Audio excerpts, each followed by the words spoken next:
Nazi concentration ക്യാമ്പിൽ നിന്നും ഹിറ്റ്ലറുടെ രഹസ്യ പോലീസായ ഗസ്റ്റപ്പോ ഒരു വസ്തു പിടിച്ചെടുക്കുന്നു. ജൂത തടവുകാർ പരസ്പരം രഹസ്യമായി കൈമാറി വായിച്ചുകൊണ്ടിരുന്ന ആ വസ്തു ഒരു നോവലായിരുന്നു. 1933 പ്രസിദ്ധീകൃതമായ ദ 40 ഡേയ്സ് ഓഫ് മുസാഡാഗ് എന്ന ഫ്രാൻസ് വെൽഫെയറിന്റെ ആ നോവൽ തങ്ങളുടെ ദുരിതകാലത്തെ താണ്ടുന്നതിനുള്ള ഒരു ഔഷധം എന്ന നിലയിലായിരുന്നു അവർ കൈമാറി വായിച്ചിരുന്നത്. 20-ാം നൂറ്റാണ്ട് അതിൻ്റെ ആദ്യ പാദങ്ങളിൽ വിറങ്ങലിച്ചു നിന്ന വംശഹത്യയുടെയും അതിനെ അതിജീവിച്ച അർമേനിയൻ ജനതയുടെയും ചരിത്രാഖ്യായികയായിരുന്നു ആ ഗ്രന്ഥം. കോൺസെൻട്രേഷൻ ക്യാമ്പുകളിൽ തങ്ങൾക്ക് ശക്തി പകരുമെന്ന് അവസാന നിമിഷവും അവർ വിശ്വസിച്ച ആ സംഭവത്തിൻ്റെ പിന്നാമ്പുറത്തെ പറ്റിയുള്ള ചരിത്രമാണ് ഇന്ന് ബാക്ക് സ്റ്റോറി അന്വേഷിക്കുന്നത്.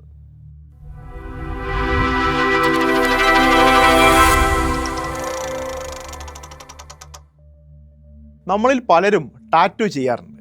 വളരെ രസകരമായി ചെയ്യപ്പെടുന്ന ടാറ്റുകൾ പലപ്പോഴും ശരീരത്തിൻ്റെ സൗന്ദര്യത്തെ വളരെയധികം വർദ്ധിപ്പിക്കാറുമുണ്ട്. തികച്ചും നിർദോഷകരമായ ഈ ടാറ്റുയിങ് ഇന്ന് ഫാഷൻ ലോകത്ത് മാത്രമല്ല എല്ലാ മേഖലകളിലും സർവ്വസാധാരണമായ ഒന്നാണ്.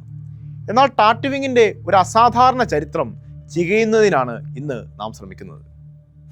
സംഭവങ്ങളുടെ തുടക്കം 20-ാം നൂറ്റാണ്ടിൻ്റെ ആദ്യത്തെ വംശഹത്യ എന്നറിയപ്പെടുന്ന അർമേനിയൻ വംശഹത്യയുടെ സമയത്താണ്. കണക്കനുസരിച്ച് 1.5 മില്യൺ അർമേനിയക്കാർ ഒട്ടമൻ സാമ്രാജ്യത്തിൻ്റെ ആ വംശഹത്യയിൽ കൊല്ലപ്പെട്ടു.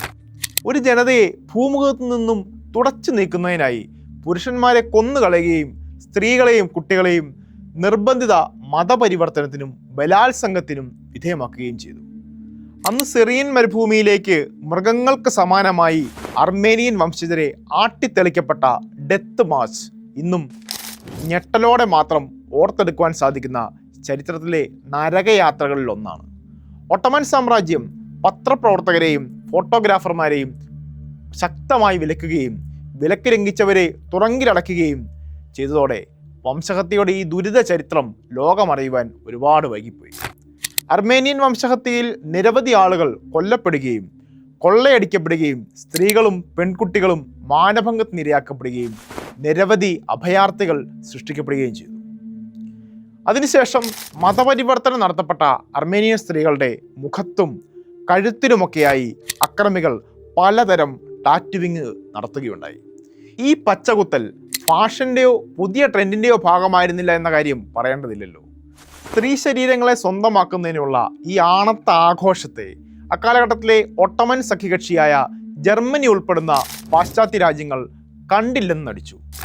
മാനവികതയ്ക്കും മനുഷ്യ സംസ്കാരത്തിനുമെതിരെ നടന്ന കടന്നുകയറ്റമെന്ന് പിൽക്കാലത്ത് വിലയിരുത്തപ്പെട്ട ആ സംഭവത്തിൽ ഒട്ടമൻ സാമ്രാജ്യത്തിൻ്റെ സഖ്യകക്ഷികൾ എല്ലാവരും തന്നെ നിഷ്പക്ഷത പാലിച്ചത് പിന്നീട് വലിയ വിവാദങ്ങൾക്ക് കാരണമായി തീർന്നു.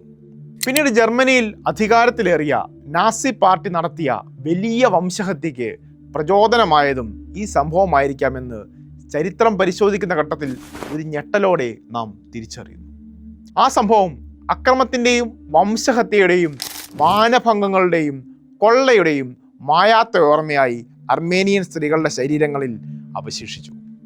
ഇവിടെ സ്ത്രീ ശരീരങ്ങൾ ആണത്താഘോഷങ്ങളുടെയും വംശബോധ്യങ്ങളുടെയും പരീക്ഷണയിടങ്ങളായി മാറ്റപ്പെടുകയായിരുന്നു. ഇവിടെ ടാറ്റു ലൈംഗികതയുടെയും സാമൂഹിക ശുദ്ധിയുടെയും മതസ്വത്വത്തിൻ്റെയും പ്രകാശനമായി മാറുന്നു.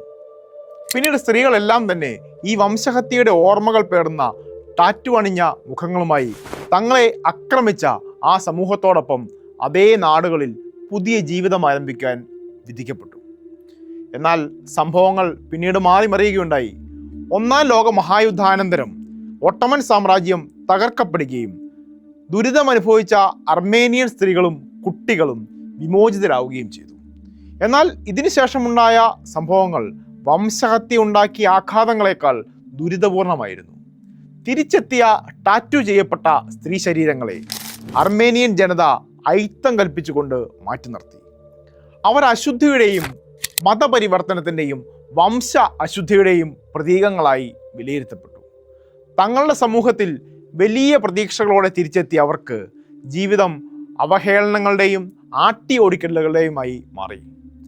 പിന്നീട് അർമേനിയയിൽ എത്തിച്ചേർന്ന പാശ്ചാത്യ രക്ഷാപ്രവർത്തകരും ടാറ്റു ചെയ്യപ്പെട്ട സ്ത്രീകളെ ലൈംഗിക അശുദ്ധിയുടെ പര്യായമായി വിലയിരുത്തി സഹായങ്ങൾ നിഷേധിച്ചു. അവർ പലപ്പോഴും ടാറ്റു ചെയ്യപ്പെടാത്ത സ്ത്രീകളെയും കുട്ടികളെയും തങ്ങളുടെ സഹായത്തിനും ആശ്രിതത്വത്തിനും തിരഞ്ഞെടുത്തു. ടാറ്റു ചെയ്ത സ്ത്രീകൾ പതിയെ പൊതുസമൂഹത്തിൽ നിന്നും പൂർണ്ണമായി അദൃശ്യമാക്കപ്പെടുകയും അസ്പൃശ്യരാക്കപ്പെടുകയും ചെയ്തു. അവർക്കെതിരെ പല അതിക്രമങ്ങളും തുടരെ പൊതു ഇടങ്ങളിൽ അരങ്ങേറി. ചിലർ അപകടകരമായ രാസവസ്തുക്കൾ ഉപയോഗിച്ചുകൊണ്ട് മുഖത്തും കഴുത്തിലുമുള്ള ടാറ്റുകൾ മായ്ച്ചു കളയാൻ ശ്രമം നടത്തുകയും അങ്ങനെ ജീവൻ തന്നെ അപകടത്തിലാക്കുകയും ചെയ്തു.